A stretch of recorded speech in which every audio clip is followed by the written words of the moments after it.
Let's ask former senior advisor to President Trump, Stephen Miller. I have to tell you, after I read that story, I read it in the Daily Mail. There were pictures, the video you saw there from CNN. I couldn't sleep that night. It's heartbreaking. It's devastating. But I don't understand it either, Stephen, because I don't care if I'm starving. Sean and I are not going to sell our daughters. These are huge cultural differences.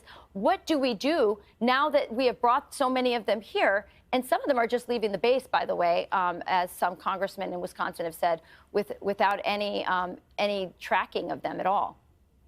Well, the truth is that the tragedy is upon us. Joe Biden indiscriminately evacuated at random Afghan nationals based on no criteria, no selection, evaluation method of any kind, totally at random. And you're right, the culture is radically different from the United States. Let me make a very basic point here.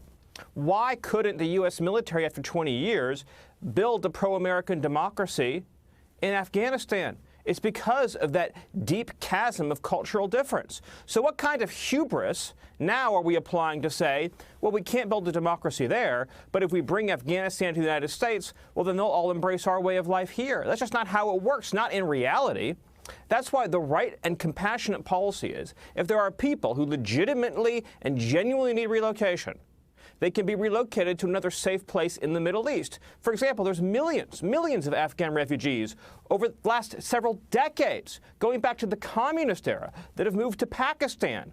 Why would Kenosha and not Pakistan be the destination of choice for Afghan refugees?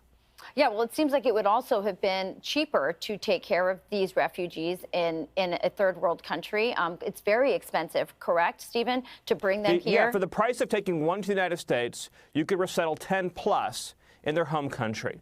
Here in the United States, they will get, and this is true now as a matter of law because of the funding bill that Congress passed, they will get free health care, free welfare, free public housing, free food stamps for as long as they're here.